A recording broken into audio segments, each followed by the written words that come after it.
são acesas.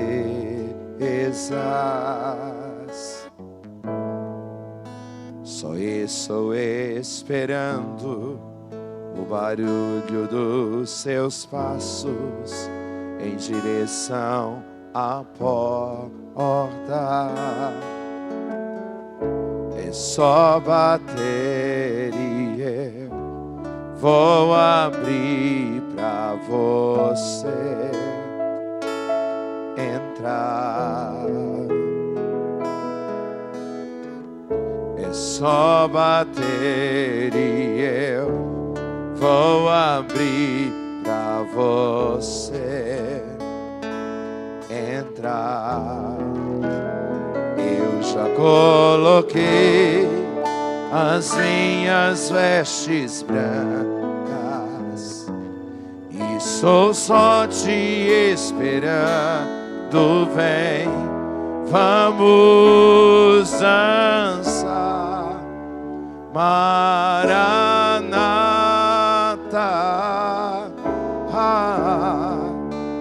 Maranata. Eu já as minhas vestes e sou só te esperando. Vem, vamos dançar.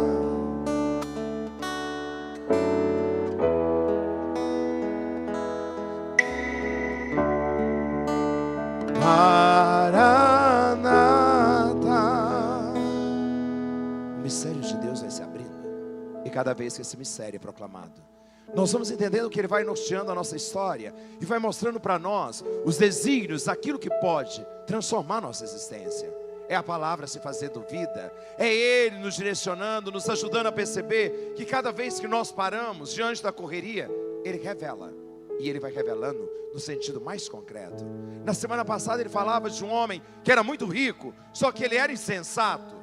Ele pensava em guardar, acumular e dizia assim: depois eu vou poder aproveitar, descansar. E aí Deus dizia: louco, hoje mesmo a sua vida pode ser tirada.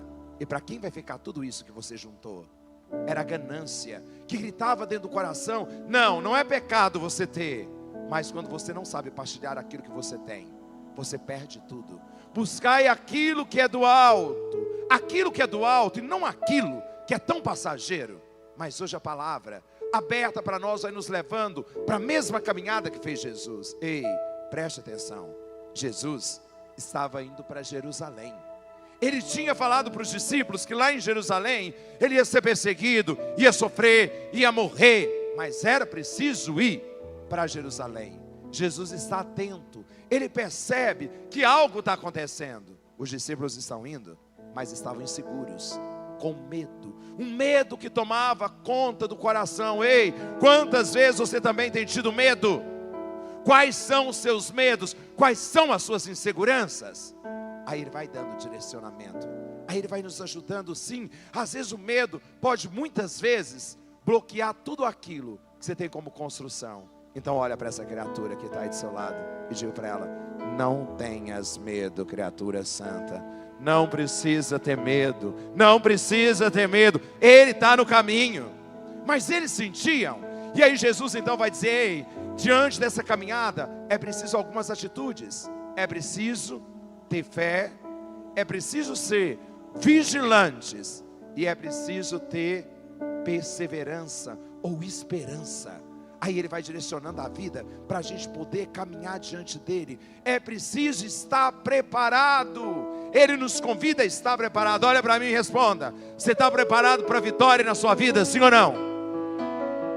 Você está preparado para coisas boas na sua vida, sim ou não? Está preparado para alegria na sua vida, sim ou não? Está preparado para perder quem você ama? Está preparado para a dor? Está preparado para a cruz? Padre, para as coisas boas a gente sempre está preparado, mas quando é algo que vai mexer com a gente, parece que nós não estamos preparados. E aí onde ele entra?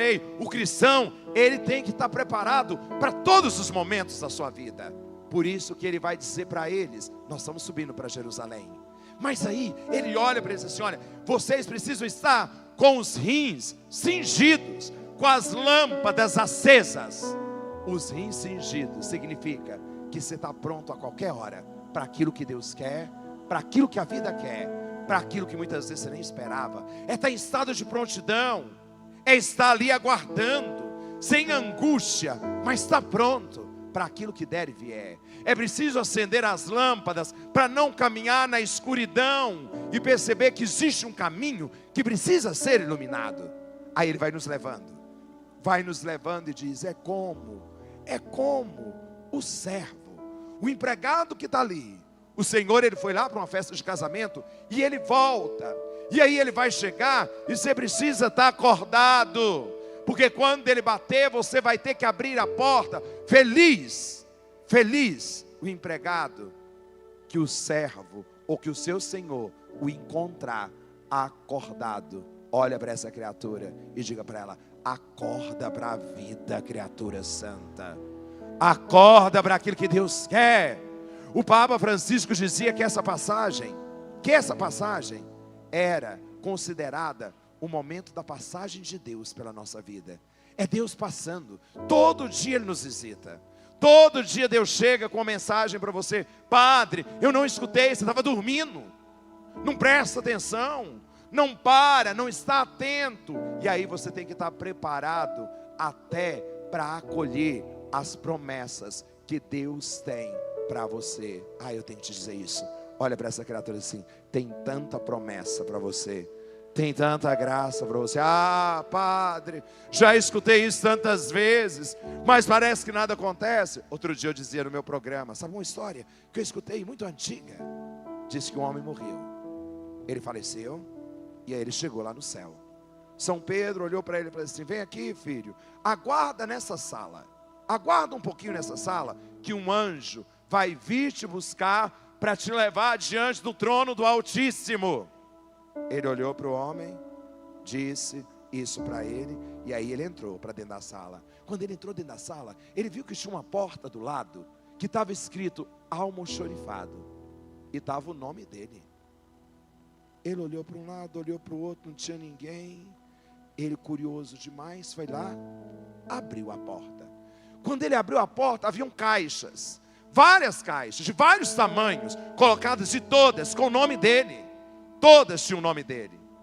Ele pegou uma das caixas, que era uma caixa bem pequena, e lá dentro da caixa, quando ele abriu, tinha um trenzinho de ferro.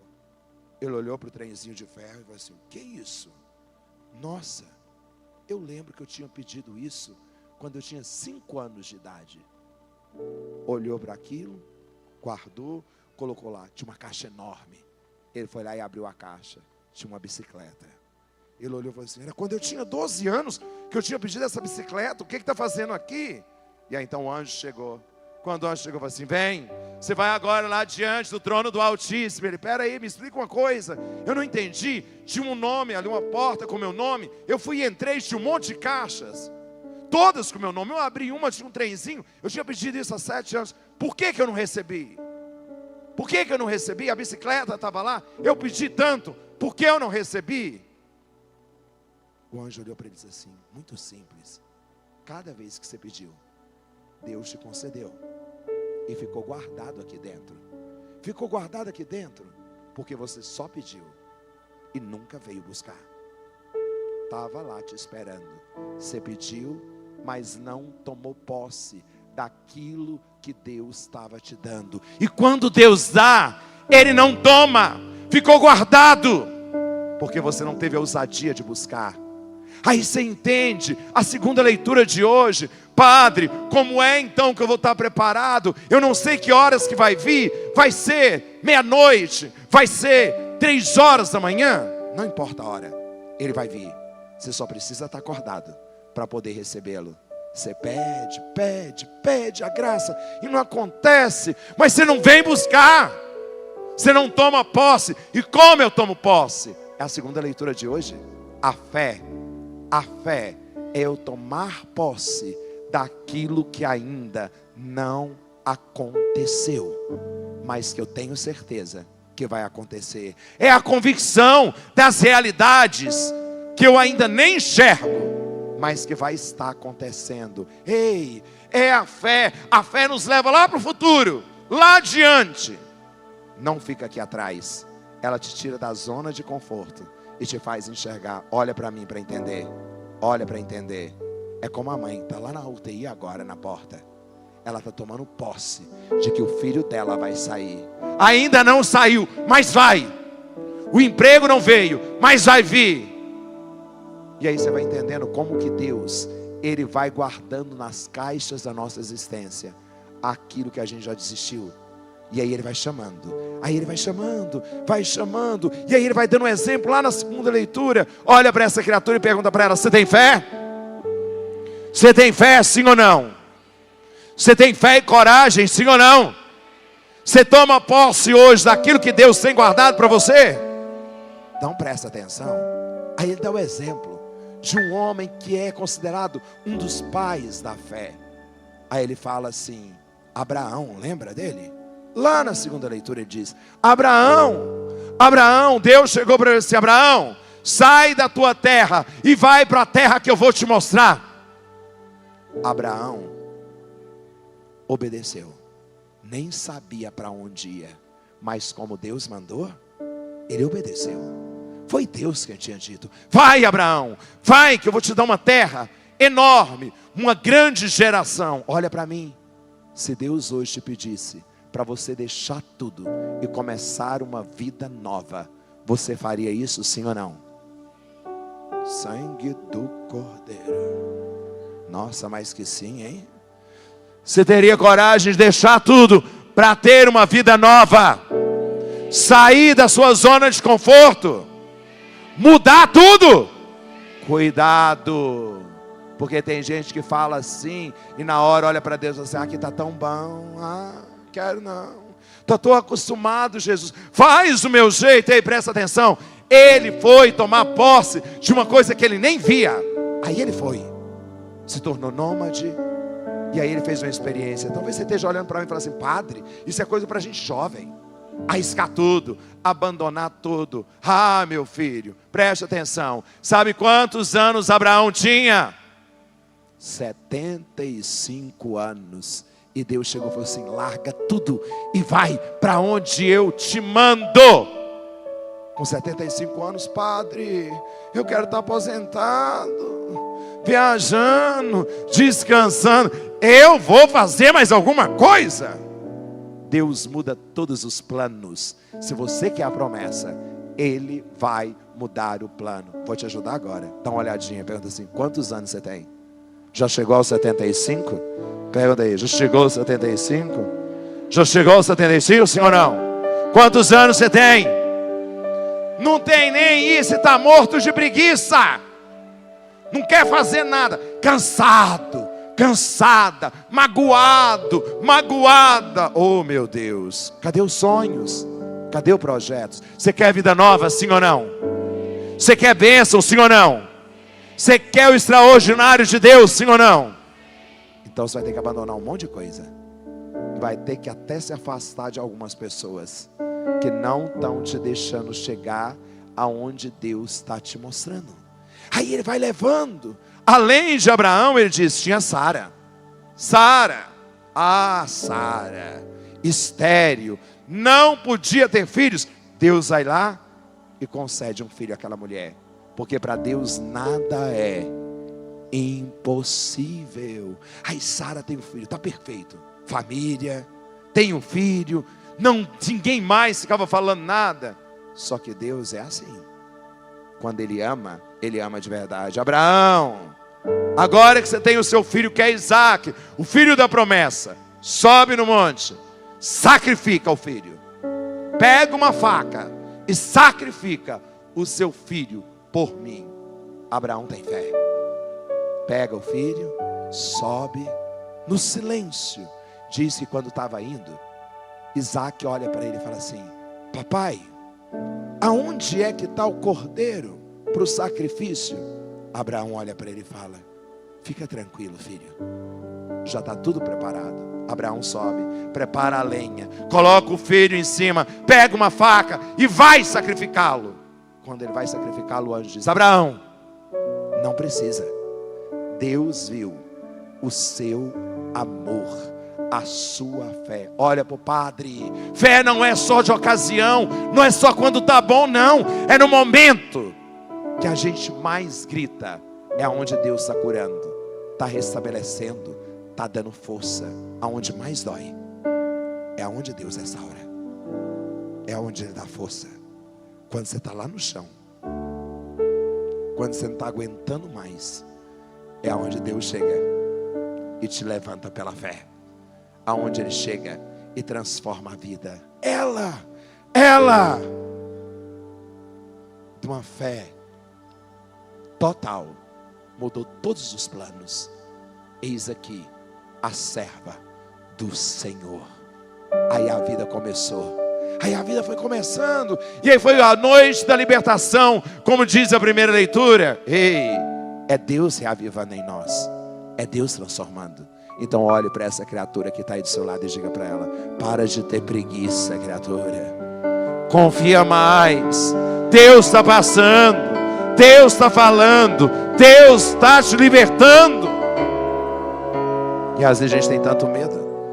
Ai, Padre, eu tenho tanto medo de perder. Você nunca perde aquilo que não é seu, criatura. Você jamais perde.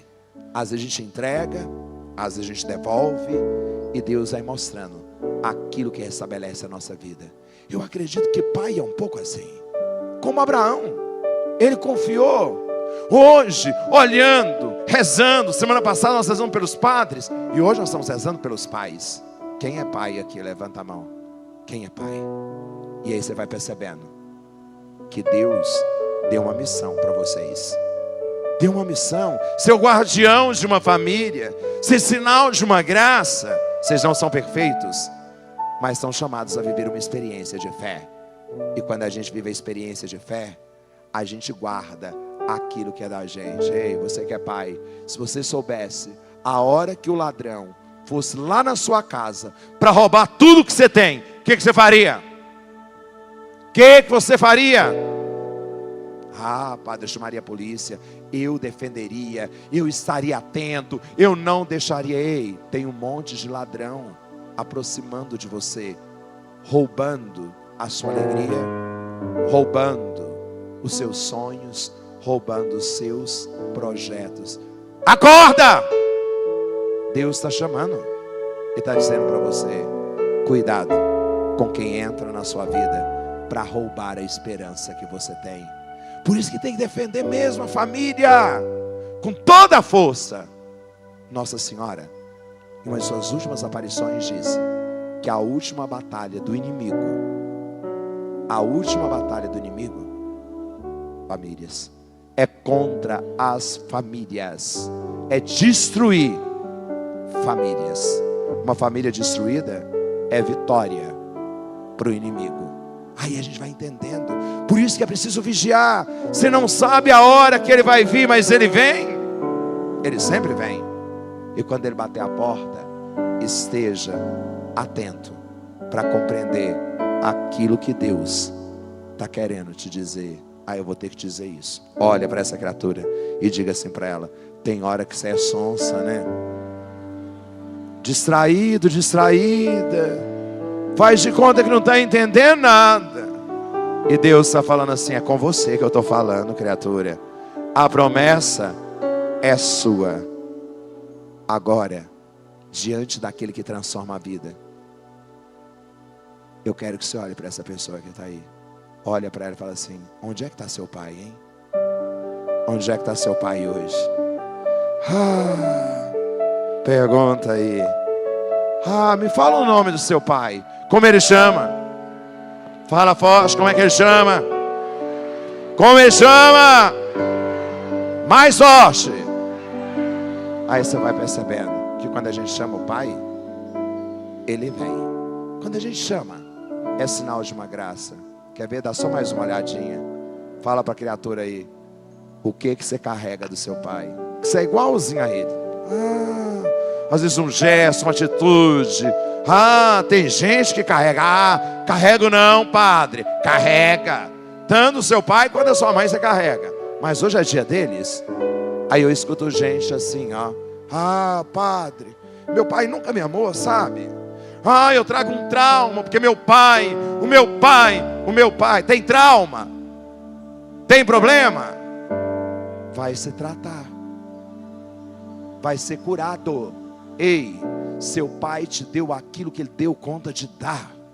Não estou justificando nada que ele fez. Se ele não recebeu amor, ele não consegue dar amor.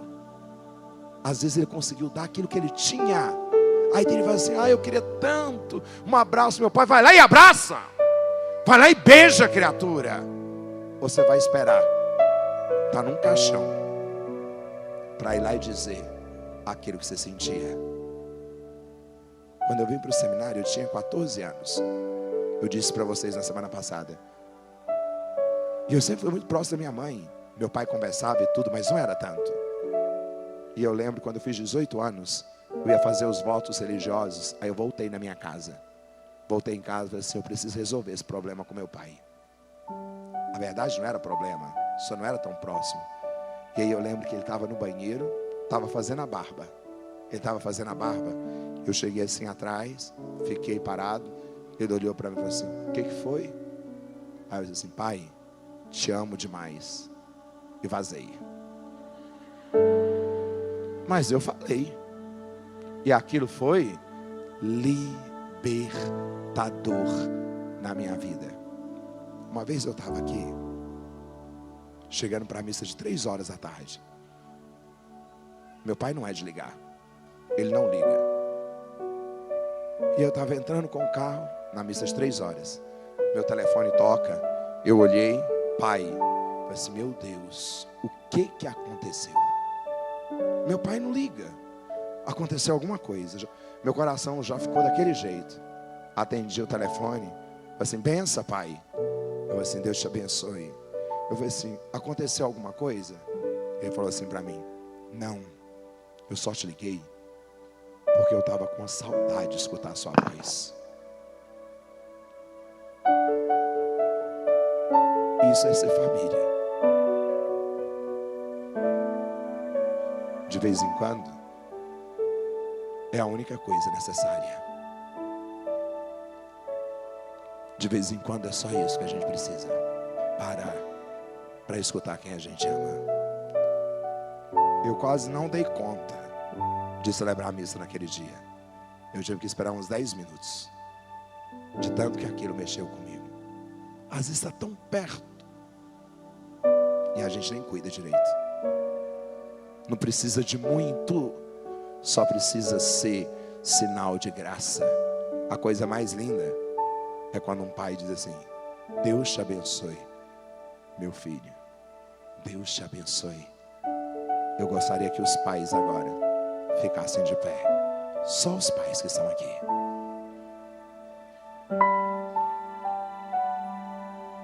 Às vezes a gente olha para vocês, imagina que vocês são os homens mais fortes do mundo. Vocês sabem aquilo que vocês carregam. Vocês sabem aquilo que é importante na vida de vocês. Quantas vezes vocês já choraram e ninguém viram? Quantas vezes doeu no coração? Mas pode ser o homem mais duro do mundo. Pode ser o homem mais difícil do mundo. Quando o filho chega com todo o carinho do mundo e te abraça com verdade, é ali onde ele encontra o refúgio. Hoje nós queremos rezar por vocês. Por vocês, pais, que são sinais desse amor. Você que está aí do lado dele, só estenda as mãos sobre eles. Mesmo que o seu pai não esteja aqui, mas reze. Reze por esse pai que está aí. Shilakandai, Shulabarialakandai, Shilabarialakandai. Nós consagramos cada um de vocês hoje a Nossa Senhora, a ela, que possa protegê-los. E eu não sei se os filhos de vocês estão aqui hoje com vocês, mas se os filhos estiverem, os filhos agora fiquem de pé. Se tiver com o pai aqui, se não tiver, você só coloca a mão no seu coração e reza pelo seu pai. Se o seu pai estiver aí agora do seu lado, só dê um abraço, por favor. Um abraço forte de verdade. E sinta que nesse abraço Deus restaura, Deus santifica. Se o seu pai não está aqui, reze por ele. Ele está recebendo agora a sua oração. É assim que Deus transforma a vida.